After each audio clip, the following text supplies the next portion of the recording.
Yeah, I mean, that's pretty cool, but you're still playing a 6-string guitar? Okay.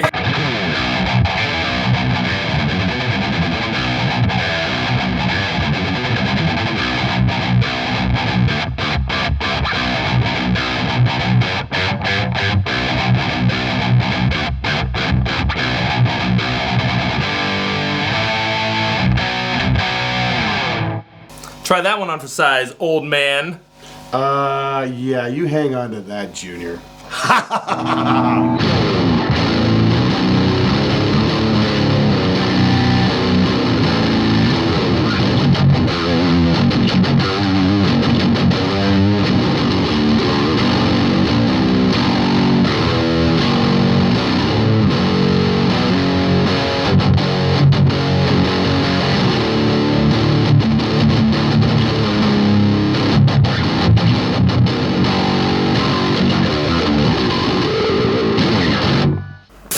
Child's play.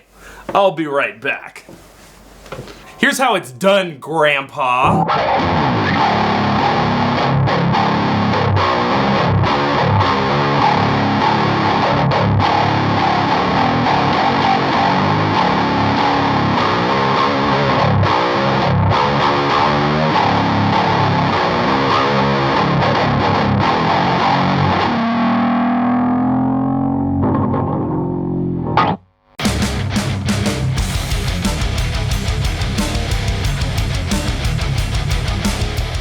Honestly, I'm pretty impressed with what the Harley Benton brand can do. I've demoed a bunch of their cabs on my show. I've done the 1x12 and the 2x12. They're both pretty sick for the money. This is going for €399. I did a piece on an 8-string last year with Henning.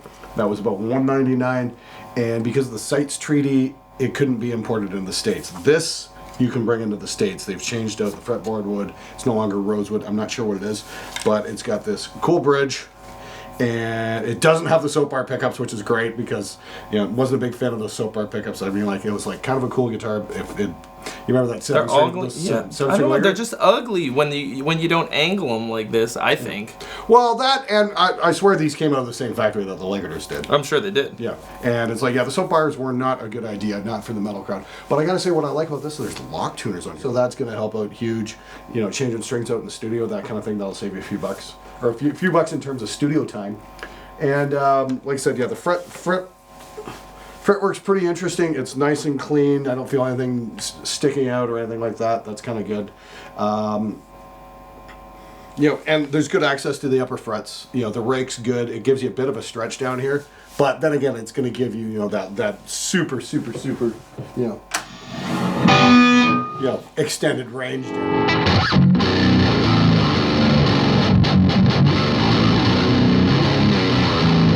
Like that's tight. That's gnarly as fuck. Yeah, it really super bugs me when the low string, the pitch goes wild when you hit it. Like, it's okay on this. This is probably like a 29 or 30-inch guitar, right? Well, that low you can't really tell if the pitch is going wild or not, but it sounds good to me. Sure. But yeah, but then up here, this is like this is an enormous stretch at this.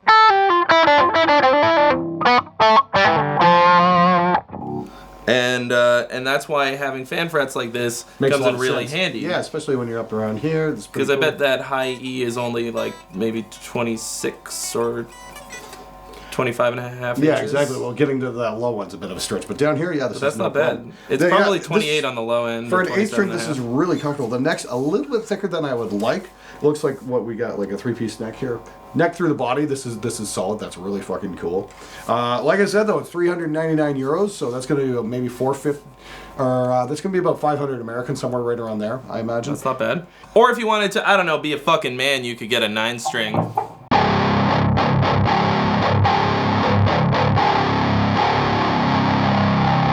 Well, maybe we should get one in here to play it then.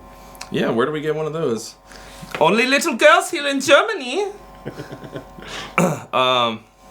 Yeah, this is my first time playing a 9-string guitar, so we can tell. I don't know how I feel about it just yet. I feel a lot of power. There's a great deal of power.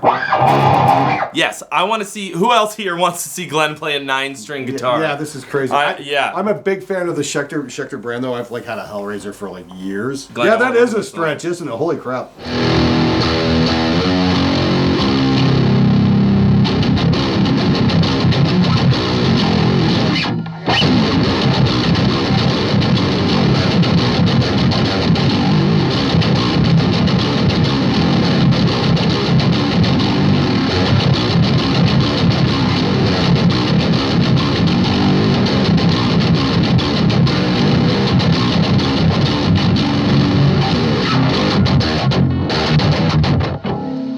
Ouch, that's starting to hurt.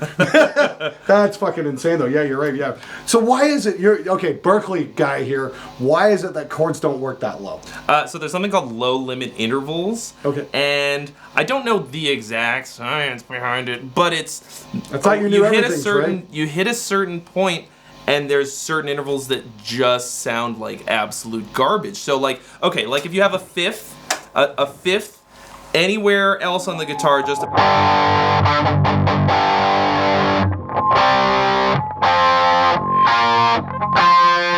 is like nice and consonant. Yeah. They just works together nicely.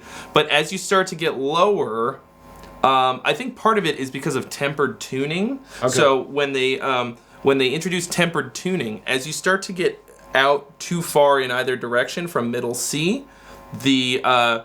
everything starts to be off by a certain number of cents, so that you can play in any key. Yeah. That was the trade-off. The old kind of tuning, I can't remember what it's called, but only certain keys sounded good. Okay. So like you couldn't play in like this key of F sharp or whatever. It just sounded like garbage.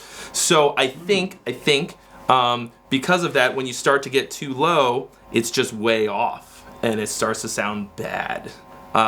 Somebody will probably correct me. I wish Adam Neely was here. He'd know for sure. But just look up low limit intervals and because I ran into that doing a record for Assassinate the Falling. That was Brandon White's first band. Remember Brandon Fermoni? I do. And he had written all these like harmonies that the bass would play, and they'd be like, they work out as the low power chords to what the guitars were doing.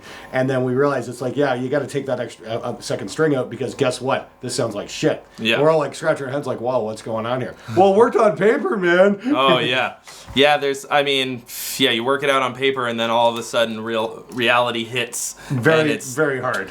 Yeah, if what you're going for is cleanliness, then that's the jam. I mean, it has like an intensely sludgy sound to it. So if you want to play some sludge metal down there on the C sharp string and play a power chord, who knows? I'm just surprised that it sounded this good. That sounds fucking great. All the way down to an F sharp playing a power chord like that. Yeah. You couldn't really play a fourth, maybe? Yeah. That kind of sounds like that. So that's why you hear a lot of like singles riffs on low strings, super low strings, 8-string, 9-string. That's what you're stuck with. But. Okay, so that goes to show that yes, you can only bring things so low, and you definitely hit a point of diminishing returns. Yeah. Big question though. So what would the difference be? Okay, for somebody who doesn't know the terminology, me and myself included, how would that be different?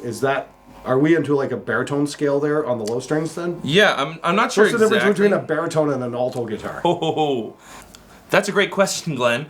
The exact length for a baritone guitar is not set in stone, okay? Baritone is kind of a vague term in terms of the guitar. So I've heard everything from like a bass 6, you know what that is? The Fender bass 6 that's like, it's a 6-string guitar tuned EAD, GBE, but it's everything an octave down. Wow. Which is, nuts. And I've heard people call that a baritone, but in my book, a baritone is anything that's tuned B, around B or lower. So it's not just a scale length thing then. The scale length, because the scale length came around to accommodate those low tunings. So as far as I'm concerned, you start to get to a baritone scale length around 27 inches, 26.5 to 27 inches. because that's when you start really getting into B and lower to accommodate that kind of thing. So this, I don't know exactly. This is probably 25.5 to 27.5 or 28, depending. Sure. A 28 inch is like is a little bit long for an 8 string, but it'll get a really good low F sharp. Yeah. I've played 27 inch 8 string guitars that are great. That have a great, I also like 7 string guitars at 27 inches. The Ibanez I was playing earlier is 26.5, I believe. It might be 27. Okay. I don't know, but yeah. So that's pretty important if you want really nice, tight sounding low strings, and the fan fret thing will give you as close to ideal string tension across the fretboard as we can get. Because, if you look inside a piano, the high strings are really short and the low strings are really long, and that'll give you really ideal string tension, but if you make a guitar like that, it would be utterly unplayable. It would be like, whoop. So. True. Okay, cool. Well, thanks very much for the no problem. Trey's education corner there. A little bit of Trey's theory corner. What was it? A little bit of learning. Trey's theory corner is the show, but but Trey's scale corner. Trey's scale corner today. Okay. Anyway, thanks so much for being on the show, guys. Yeah, man. And Always if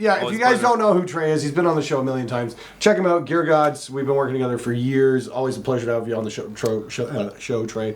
And go. It's always fun.